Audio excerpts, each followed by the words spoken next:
नमस्कार, आप देख रहे हैं इंडिया न्यूज। आपके साथ मैं हूं रचना। शुरुआत कर रहे हैं सुपरफास्ट 100 की और आपके साथ मैं हूं राजीव शर्मा। शुरुआत है बड़ी खबर से। केंद्रीय मंत्री गोपीनाथ मुंडे का पार्थिव शरीर मुंबई ले जाया जा रहा है। दिल्ली में बीजेपी दफ्तर में श्रद्धांजलि दिए जाने के बाद उनका पार्थिव शरीर विशेष विमान से मुंबई पहुंचेगा। मुंबई में बीजेपी दफ्तर में मुंडे का पार्थिव शरीर रखा जाएगा, जहां उन्हें श्रद्धांजलि दी जाएगी। बुधवार को गोपीनाथ मुंडे का अंतिम संस्कार महाराष्ट्र के बीड जिले के उनके पैतृक गांव पल्ली में होगा। कल सुबह ही मुंबई से उनका पार्थिव शरीर उनके गांव ले जाया जाएगा। गोपीनाथ मुंडे के पार्थिव शरीर को दिल्ली में बीजेपी के मुख्यालय में अंतिम दर्शन के लिए रखा गया, जहां पीएम नरेंद्र मोदी ने उन्हें नम आंखों से श्रद्धांजलि दी। बीजेपी मुख्यालय में गोपीनाथ मुंडे को श्रद्धांजलि देने पहुंचे पीएम नरेंद्र मोदी ने उनकी बेटी पंकजा और परिजनों से मुलाकात की और दुख की घड़ी में धीरज रखने के लिए ढांढस बंधाया।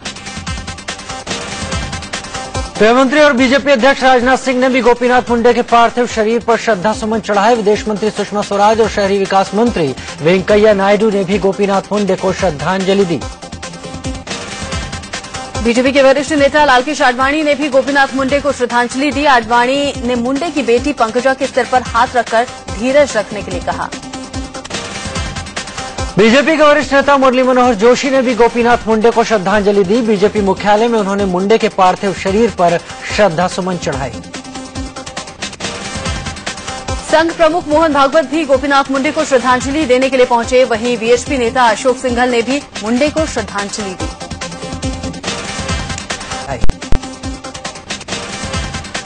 संघ प्रमुख मोहन भागवत भी गोपीनाथ मुंडे को श्रद्धांजलि देने के लिए पहुंचे। वहीं वीएचपी नेता अशोक सिंघल ने भी मुंडे को श्रद्धांजलि दी।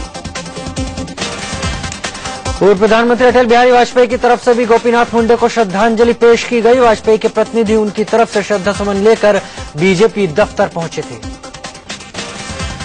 राष्ट्रपति प्रणब मुखर्जी की तरफ से गोपीनाथ मुंडे को श्रद्धांजलि देने के लिए श्रद्धासुमन भेजे गए। राष्ट्रपति के प्रतिनिधि श्रद्धासुमन लेकर पहुंचे, जबकि उपराष्ट्रपति हामिद अंसारी मुंडे को श्रद्धांजलि देने बीजेपी मुख्यालय पहुंचे। कांग्रेस उपाध्यक्ष राहुल गांधी भी गोपीनाथ मुंडे को श्रद्धांजलि देने बीजेपी मुख्यालय पहुंचे। उनके साथ उत्तराखंड के सीएम हरीश रावत भी थे।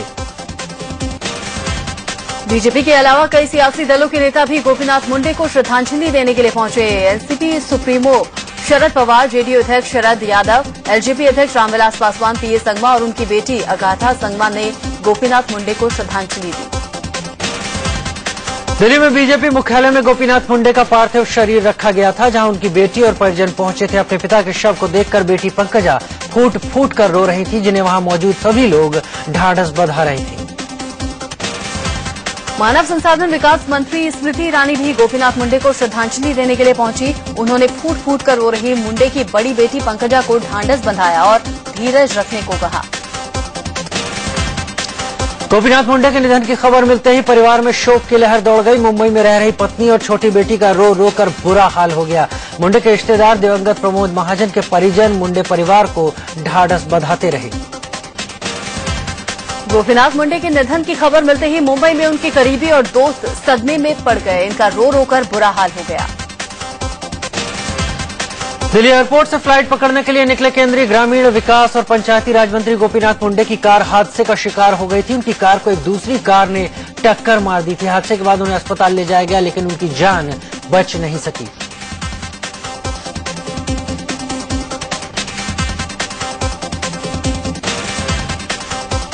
मुंबई जाने के लिए गोपीनाथ मुंडे फ्लाइट पकड़ने दिल्ली एयरपोर्ट जा रहे थे। करीब 6:20 पर अरविंदो चौक पर लालकृष्ण आडवाणी के घर के पास मुंडे की कार को एक इंडिका कार ने साइड से टक्कर मार दी थी। गोपीनाथ मुंडे अपनी कार SX4 में पिछली सीट पर बैठे हुए थे, तभी एक इंडिका कार ने मुंडे की गाड़ी को टक्कर मार दी। इंडिका ने उस तरफ टक्कर मारी जिस साइड में मुंडे बैठे हुए थे। इंडिका कार मुंडे की गाड़ी को खरोंच गई। गाड़ी में टक्कर लगते ही गोपीनाथ मुंडे सीट पर गिर गए। हादसे के बाद मुंडे ने अपने स्टाफ से पानी मांगा। आनन फानन में मुंडे को एम्स के ट्रॉमा सेंटर में ले जाया गया। गोपीनाथ मुंडे को एम्स के ट्रॉमा सेंटर के डॉक्टरों ने बचाने की पूरी कोशिश की। डॉक्टरों ने इलाज शुरू किया, लेकिन तभी गोपीनाथ मुंडे को हार्ट अटैक आ गया। 50 मिनट तक डॉक्टरों ने कोशिश की, लेकिन उन्हें बचाया नहीं जा सका। एम्स ट्रॉमा सेंटर के डॉक्टर ने बताया कि जब सुबह 6:30 बजे मुंडे को लाया गया तो उनकी सांस नहीं चल रही थी और हार्ट बीट भी रुक गई थी। जब उनको इमरजेंसी डिपार्टमेंट में लाया गया तो उनका कोई ब्लड प्रेशर नहीं था, उनकी सांस नहीं चल रही थी और उनकी हृदय गति भी रुकी हुई थी। सुबह करीब 6:30 बजे मुंडे को घायल हालत में एम्स ट्रॉमा सेंटर लाया गया था। 50 मिनट तक डॉक्टरों ने मुंडे को रिवाइव करने की कोशिश की, लेकिन नाकाम रहने पर उन्हें सुबह 7:20 पर मृत घोषित कर दिया गया। किंतु 50 मिनट के गहन रिवाइवल की कोशिश के बाद भी उनको रिवाइव नहीं किया जा सका और 7:20 पर उनको मृत घोषित किया गया। सूत्रों के हवाले से खबर है कि पोस्टमार्टम रिपोर्ट में गोपीनाथ मुंडे को गहरी चोट की बात कही गई है। कमर और नाक की हड्डी टूटने की खबर है, साथ ही लीवर में भी ज्यादा चोट आई थी। मुंडे की कार में टक्कर मारने वाले इंडिका के ड्राइवर गुरविंदर को दिल्ली पुलिस ने गिरफ्तार कर लिया है। साथ ही कार को जब्त कर तुगलक रोड थाने में रखा गया है। बताया जा रहा है कि गुरविंदर ने लाल बत्ती भी जंप की थी।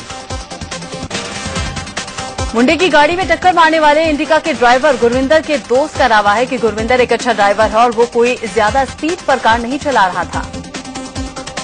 अच्छे ड्राइवर हैं, बढ़िया ड्राइवर हैं, ऐसे कोई वो नहीं है। उन्होंने बताया गुरविंदर ने कि मेरी गाड़ी की स्पीड 40-50 थी और मंत्री साहब की गाड़ी की स्पीड ज्यादा थी। जो इस लाइन का ड्राइवर शराब अलाउ नहीं है और पीता भी नहीं है। मुंडे के निधन की खबर मिलते ही बीजेपी नेता और केंद्रीय मंत्री प्रकाश जावड़ेकर सख्ते में आ गए। मीडिया से बात करते वक्त वो भावुक हो गए और आंखों से आंसू भी निकल आए। राजस्थान के मुख्यमंत्री और बीजेपी की वरिष्ठ नेता वसुंधरा राजे ने मुंडन के निधन पर शोक जाहिर किया और कहा कि उनके निधन से देश और बीजेपी को एक बड़ी क्षति हुई है। हम लोगों के लिए एक बहुत बड़ा शौक और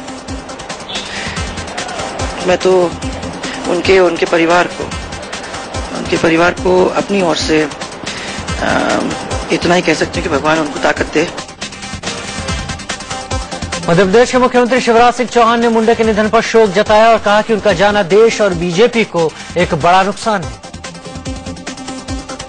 देश ने एक कुशल प्रशासक खो दिया। उनका निधन केवल भारतीय जनता पार्टी की क्षति नहीं है, सारे देश की क्षति है। शिवसेना के प्रवक्ता संजय राउत ने कहा कि ऐसा विश्वास ही नहीं होता कि गोपीनाथ मुंडे किसी हादसे का शिकार हो गए हैं। विश्वास नहीं हो रहा है कि ये सब हुआ है। हमें ऐसा लग रहा था कि एक एक्सीडेंट है और उसमें से मुंडे जी फिर एक बार उठकर हमारे में आ जाएंगे। एलजेपी सुप्रीमो और केंद्रीय मंत्री रामविलास पासवान मुंडे को याद करके भावुक हो गए। हमारा उनका पिछले 20 साल से अधिक का संबंध रहा। ये समाचार सुनकर के स्तब्ध हूं और मैं उनके परिवार के प्रति गहरी संवेदना व्यक्त करता हूं। जेडीयू अध्यक्ष शरद यादव ने भी गोपीनाथ मुंडे के निधन पर शोक जताया। गोपीनाथ मुंडे के निधन की खबर बहुत ही मन को हिलाने वाली है। कांग्रेस प्रवक्ता राशिद अलवी ने कहा कि भरोसा ही नहीं होता कि गोपीनाथ मुंडे अब हमारे बीच नहीं है। इस बात पे यकीन ही नहीं होता था कि मुंडे जी अब हमारे बीच नहीं रहे। महाराष्ट्र के एक बड़े नेता थे और अपने संघर्ष की वजह से जनता की समस्याओं से लड़ते लड़ते वो यहां तक पहुंचे थे। योग गुरु बाबा रामदेव ने गोपीनाथ मुंडे के निधन पर कहा कि ये महाराष्ट्र और राष्ट्र के लिए एक बड़ी क्षति है। महाराष्ट्र और राष्ट्र के लोग उनकी तरफ आशा और उम्मीद भरी निगाहों से देख रहे थे। उनके जाने से एक बहुत बड़ी क्षति महाराष्ट्र और राष्ट्र की हुई है। गोपीनाथ मुंडे के निधन की खबर मिलते ही पीएम मोदी ने शोक जताते हुए ट्वीट किया। उन्होंने लिखा कि अपने दोस्त और साथी गोपीनाथ मुंडे की मौत से बेहद दुखी और स्तब्ध हूं। मुंडे का निधन देश और सरकार के लिए बड़ी क्षति है। पीएम नरेंद्र मोदी ने ट्वीट में आगे लिखा कि गोपीनाथ मुंडे जी एक जन नेता थे। समाज के पिछड़े वर्ग से आने वाले मुंडे ऊंचाइयों तक पहुंचे और बिना थके लोगों की सेवा करते रहे। गोपीनाथ मुंडे के निधन पर राष्ट्रपति प्रणब मुखर्जी और उपराष्ट्रपति हामिद अंसारी ने शोक जताया। महाराष्ट्र समेत देश भर में मुंडे के निधन पर शोक की लहर है। मुंडे के निधन पर गृह मंत्री राजनाथ सिंह ने ट्वीट किया है। गोपीनाथ मुंडे के निधन की खबर से गहरा झटका लगा है। वो जमीनी नेता थे और हमेशा गरीबों और किसानों के हित के लिए काम करते थे। मुंडे की मौत से महाराष्ट्र की राजनीति को गहरा झटका लगा है। पूर्व प्रधानमंत्री मनमोहन सिंह, कांग्रेस अध्यक्ष सोनिया गांधी और उपाध्यक्ष राहुल गांधी ने भी मुंडे के निधन पर दुख व्यक्त किया है। सोनिया गांधी ने कहा कि गोपीनाथ मुंडे के प्रति उनके आकस्मिक निधन पर मेरी हार्दिक संवेदनाएं हैं। कांग्रेस महासचिव दिग्विजय सिंह ने भी मुंडे के निधन पर दुख जताते हुए ट्वीट किया। उन्होंने लिखा कि अपने दोस्त और एक महान नेता गोपीनाथ मुंडे के दुखद निधन की खबर सुनकर सदमे में हूं। उनके परिवार के प्रति मेरी हार्दिक संवेदनाएं। एनसीपी प्रमुख शरद पवार ने मुंडे के निधन पर ट्विटर पर लिखा, गोपीनाथ मुंडे के दुखद निधन की खबर हैरान कर देने वाली है। हमने गतिशील जन नेता खो दिया है। उनके प्रति मेरी हार्दिक संवेदनाएं। उधर यूपी के सीएम अखिलेश यादव ने भी गोपीनाथ मुंडे के निधन पर गहरा दुख जताया है। उन्होंने कहा कि मुंडे हमेशा आम लोगों में, खासतौर पर ग्रामीण जनता के जीवन स्तर को उठाने के लिए प्रयासरत थे। हाईकोर्ट ने बदायूं मामले में यूपी सरकार से सीबीआई जांच की सिफारिश की कॉपी मांगी है। लखनऊ बेंच ने कॉपी जल्द पेश करने को कहा है। कॉपी पेश करने के लिए 9 जून तक का वक्त दिया गया है। यूपी के शामली में एक अनाथ युवती से गैंगरेप का मामला सामने आया है। पीड़ित के मुताबिक हथियार के बल पर 4 दबंग 8 महीने से उसके साथ गैंगरेप कर रहे थे। मुंह खोलने पर जान से मारने की धमकी दी थी। जान गंवाने के डर से युवती चुपचाप जुल्म सहती रही। अचानक एक दिन उसे पता चला कि वो गर्भवती है। आरोपियों को ये बात पता चली तो गर्भ गिराने के लिए धमकी देने लगे। लड़की ने हिम्मत दिखाई और थाने में शिकायत दर्ज करा दी। कानपुर में 12 साल की लड़की से गैंगरेप का खुलासा हुआ है। आरोप महिला प्रधान के पति और उसके भाई पर लगा है। पीड़ित के मुताबिक काम के बहाने दोनों ने अपने घर में गैंगरेप किया और मुंह खोलने पर जान से मारने की धमकी दी। गैंगरेप का सिलसिला कई महीनों तक चला है। इस बीच लड़की गर्भवती हो गई और आरोपियों ने जबरन गर्भपात भी करवा दिया। मामला दर्ज होने के 15 दिन के बाद भी इस मामले में कोई गिरफ्तारी नहीं हुई है। यूपी के औरैया जिले में बेरी गांव में पड़ोसी ने ही 5 साल की मासूम की इज्जत लूट ली। आरोपी पहले बच्ची को बहला फुसलाकर गांव के मंदिर में ले गया। आरोपी की उसने वहीं पर बच्ची के साथ दरिंदगी को अंजाम दिया। घायल हालत में पड़ी बच्ची को परिजनों ने तुरंत जिला अस्पताल में भर्ती कराया, जहां हालत गंभीर होने के बाद मासूम को सैफई मेडिकल कॉलेज में रेफर कर दिया गया।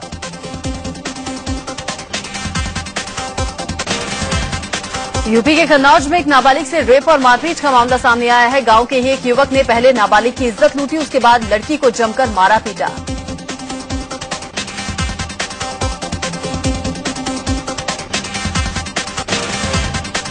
काफी देर तक घर वालों की तलाश के बाद नाबालिग अधमरी हालत में खंडहर में मिली, जिसे जिला अस्पताल में भर्ती करवाया गया।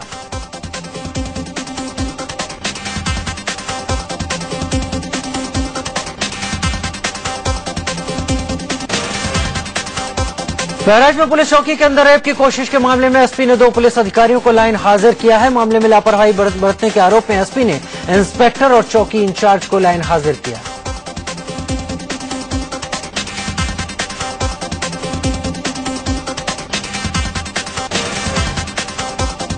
अलीगढ़ के सिविल लाइन में पुलिस ने कानून को ताक पर रखते हुए एक महिला को रात के वक्त हिरासत में लिया। महिला को हिरासत में क्यों लिया गया, इस पर कोई भी अधिकारी बोलने के लिए तैयार नहीं हुआ। बाद में एसपी ने थाने के एसओ को सस्पेंड करने की बात कही है। अरुणाचल की नमाम तुकी सरकार में 9 मंत्रियों को पद और गोपनीयता की शपथ दिलवाई गई। सूबे के गवर्नर निर्भय शर्मा ने इन्हें राजभवन के दरबार हॉल में शपथ दिलवाई। सीएम नमाम तुकी ने शपथ लेने के 2 हफ्ते बाद पहले फेज में इन 9 मंत्रियों ने शपथ ली है। पहले फेज में जिन विधायकों को शपथ दिलवाई गई उनमें तंगा ब्यालिंग, कालिको पुल, चाउनामिन और कामलुंग मोसांग शामिल हैं। इनके अलावा तपांग तालोम, पेमा खांडू, गोजेन गढ़ी, तकाम पारियोक और कुमार वई को भी शपथ दिलवाई गई। शपथ समारोह के दौरान सूबे की पहली महिला ज्योत्सना शर्मा भी मौजूद थी। इनके अलावा लोकसभा सांसद निनांग एरिंग भी समारोह में पहुंचे थे। सूबे के सीएम नवाम तुकी ने बताया कि दूसरे चरण में बाकी के 3 मंत्रियों को शपथ दिलवाई जाएगी। अभी तो हमारा साथी में जो 16 तारीख का रिजल्ट के बाद तो और भी स्टेट है, 2-3 स्टेट है, अभी तक तो वो तो हुआ ही नहीं है। वो तो 2 तारीख को होने वाला है। वो तो पेपर पे कल कोई लिख ही दिया था, उसमें पेज वाइज करेगा बोल के। अभी तो पेज वाइज करता है। मुंबई के कैंपकोला कंपाउंड के लोगों को सुप्रीम कोर्ट से झटका लगा है। सुप्रीम कोर्ट ने सोसाइटी के लोगों की अर्जी खारिज कर दी है। अर्जी में कैंपकोला खाली करने पर रोक लगाने की मांग की गई थी। यौन उत्पीड़न के आरोपी तहलका मैगजीन के पूर्व संपादक तरुण तेजपाल को सुप्रीम कोर्ट ने राहत दी है। उनकी अंतरिम जमानत का वक्त 27 जून तक बढ़ा दिया गया है। रिजर्व बैंक ने अपनी नई क्रेडिट पॉलिसी का ऐलान कर दिया है। रेपो रेट और रिवर्स रेपो रेट में कोई बदलाव नहीं किया गया है। एसएलआर में 50 बेसिस पॉइंट्स की कटौती की गई है। गुजरात के वलसाड़ में एक बस में अचानक आग लग गई। देखते ही देखते बस धू-धू कर जलने लगी। दरअसल बस में 35 से 40 यात्री सवार थे। बस टोल नाके पर रुकी तो लोगों को आग की खबर लगी। ड्राइवर को सूचना दी गई, फिर आनंद फानंद में बस को खाली करवा दिया गया। दिल्ली पुलिस हेडक्वार्टर में देर रात अचानक आग लग गई। आग फर्स्ट फ्लोर पर मीडिया सेंटर के पिछले हिस्से में लगी। आग की खबर तुरंत दमकल विभाग को दी गई। खबर मिलते ही फायर ब्रिगेड की 10 गाड़ियां मौके पर पहुंच गई और वक्त रहते आग पर 1 घंटे में काबू पा लिया गया। यूपी के आगरा में यात्री बस पलटने से 4 लोगों की मौत हो गई, जबकि 20 से ज्यादा लोग घायल हो गए। तेज रफ्तार की वजह से गाड़ी का संतुलन बिगड़ गया, जिसकी वजह से यह हादसा हुआ। पश्चिम बंगाल के बीरभूम में एक नाबालिग आदिवासी लड़की के साथ गैंगरेप का मामला सामने आया है। गैंगरेप गांव के ही 3 लोगों ने किया। गांव वाले घर वालों पर मामला दर्ज नहीं करवाने का दबाव बना रहे थे। पुलिस ने तीनों आरोपियों को गिरफ्तार कर लिया है। मध्य प्रदेश के इंदौर में एक मनचले के लोगों ने जमकर पिटाई कर दी। जिसे भी मौका मिला उसने उस मनचले पर हाथ साफ किया। लात घूसों से उसकी जमकर धुनाई की गई। इस मनचले को लोगों ने आज सुबह एक महिला से छेड़खानी करते हुए पकड़ा था। इसकी करतूत से लोगों को इतना गुस्सा आया कि उन्होंने उसकी जमकर धुनाई कर दी। दिल्ली के आरकेपुरम इलाके में दिल्ली पुलिस के हेड कांस्टेबल के घर से 13 साल की नाबालिग को पुलिस ने रिहा कराया। हेड कांस्टेबल के परिवार वालों पर आरोप है कि वो इस बच्ची से जबरन काम करवाते थे। सोमवार देर रात दिल्ली के आरकेपुरम थाने में 12वीं की छात्रा के लापता होने की रिपोर्ट दर्ज की गई। घर वालों के मुताबिक छात्रा दिन में कोचिंग के लिए घर से निकली थी, लेकिन देर रात तक घर वापस नहीं लौटी। वो इस बच्ची से जबरन काम करवाते थे। सोमवार देर रात दिल्ली के आरकेपुरम थाने में 12वीं की छात्रा के लापता होने की रिपोर्ट दर्ज की गई। घर वालों के मुताबिक छात्रा दिन में कोचिंग के लिए घर से निकली थी, लेकिन देर रात तक घर वापस नहीं लौटी। दिल्ली के सीमापुर इलाके में एक बिल्डर को उसकी कार समेत अगवा करके लूट लिया गया। बिल्डर की कार रोककर बदमाशों ने उसे पिस्तौल दिखाई और अगवा कर दिया। यूसुफ नाम के बिल्डर को बदमाशों ने सीमापुरी चौकी के पास से अगवा किया। यूसुफ के मुताबिक उसे पिस्तौल की बट के मार कर बदमाशों ने जख्मी कर दिया। फिलहाल पुलिस ने मामला दर्ज कर अपनी तफ्तीश शुरू कर दी है। दिल्ली के पश्चिम बिहार इलाके में लोगों ने एक chit fund company HBN group के बाहर जमकर हंगामा किया। लोगों का आरोप है कि कंपनी में उनके 500 करोड़ रुपए फंसे हैं। सैकड़ों की संख्या में ये लोग MP और छत्तीसगढ़ से पहुंचे हुए थे। लोगों का आरोप है कि मैच्योरिटी के बाद भी इन्हें पैसे वापस नहीं मिल रहे हैं और कंपनी जो चेक दे रही है वो बाउंस हो रहे हैं। लखनऊ में एक सिपाही ने अपनी पत्नी, साले और सास को गोली मार दी। तीनों घायलों को अस्पताल में भर्ती करवाया गया है। फायरिंग करने के बाद सिपाही शिवजीत सिंह मौके से फरार हो गया।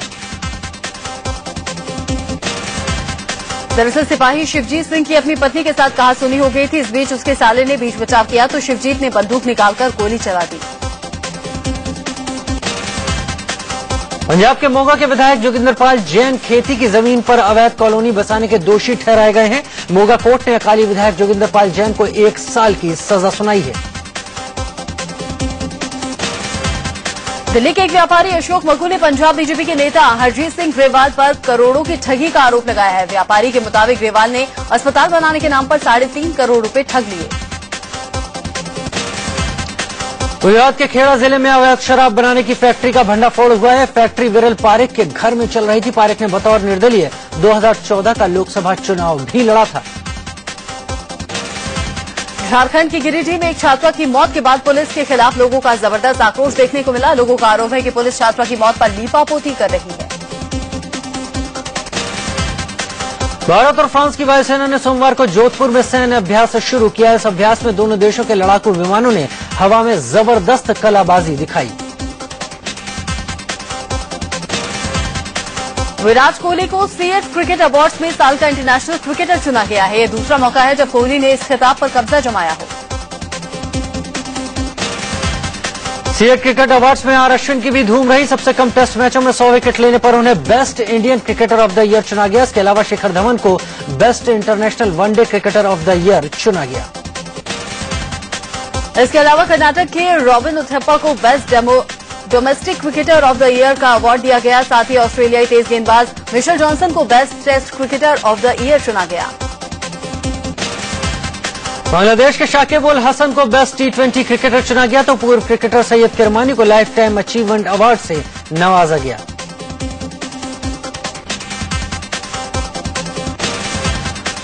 IPL 7 की champion team Kolkata night Riders का भव्य सम्मान समारोह आज ईडन गार्डन में होगा। पश्चिम बंगाल की मुख्यमंत्री भी इस मौके पर मौजूद रहने वाली हैं। बंगाल के खेल मंत्री ने दावा किया है कि समारोह में 1 लाख फैंस मौजूद रहेंगे। इससे पहले खिताबी जीत हासिल कर जब KKR की टीम कोलकाता पहुंची तो उसका भव्य स्वागत किया गया। पश्चिम बंगाल के खेल मंत्री मदन मित्रा भी इस दौरान मौजूद रहे। वर्ल्ड कप हॉकी में भारत के खराब प्रदर्शन का सिलसिला जारी है। दूसरे मैच में इंग्लैंड ने 2-1 से हरा दिया। भारत की ओर से एकमात्र गोल धर्मवीर सिंह ने 30वें मिनट में किया था। भारत इंग्लैंड के बीच मुकाबला वैसे तो 68वें मिनट तक 1-1 की बराबरी पर था। खेल के 69वें मिनट में इंग्लैंड ने दूसरा गोल किया। भारत का अगला मुकाबला 5 जून को स्पेन से होगा।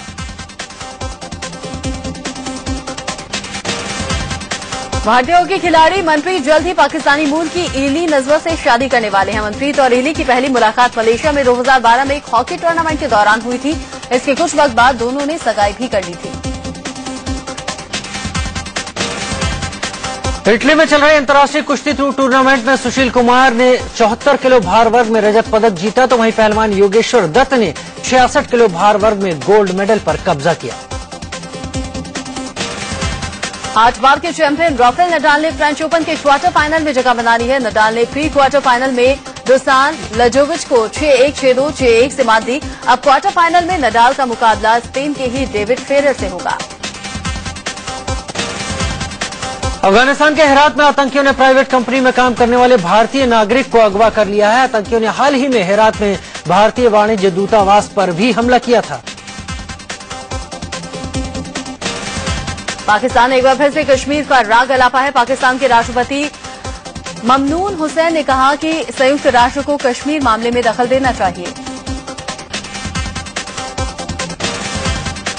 नाइजीरिया में फुटबॉल स्टेडियम के बाहर हुए बम धमाके में 40 लोगों की मौत हो गई जबकि 20 से ज्यादा लोग घायल हुए हैं। आतंकी संगठन बोको हरम पर हमले का शक जताया जा रहा है। इराक के रमादी शहर में 2 आतंकी हमलों में 14 लोगों की जान चली गई जबकि 15 लोग जख्मी हुए। इराक में सिर्फ पिछले महीने में 800 लोगों की मौत हो चुकी है। भारत से सिंगापुर जाने वालों के लिए खुशखबरी है। सिंगापुर की टाइगर एयर विमान सेवा ने भारत में 6 जगहों से विमान सेवा शुरू करने का ऐलान किया है जिसका एक तरफ का किराया केवल 6,000 रुपए होगा। अमेरिका की जासूसी कार्यक्रम का खुलासा करने वाले एडवर्ड स्नोडेन ने ब्राजील में रहने की इजाजत मांगी है। फिलहाल स्नोडेन रूस में अस्थायी निवासी हैं। फिल्म अभिनेता अभिषेक बच्चन सोमवार को अमृतसर के स्वर्ण मंदिर में मत्था टेकने पहुंचे। अभिषेक बच्चन के साथ ऋषि कपूर, उनकी पत्नी नीतू सिंह भी वहां पहुंची थी। और आने वाली फिल्म फगली के प्रमोशन के लिए स्टारकास्ट जयपुर पहुंची। फिल्म के सभी कलाकारों ने यहां खूब मस्ती की। अक्षय कुमार के होम प्रोडक्शन में बनी ये फिल्म 13 जून को रिलीज हो रही है। इस फिल्म से बॉक्सर विजेंद्र कुमार डेब्यू कर रहे हैं।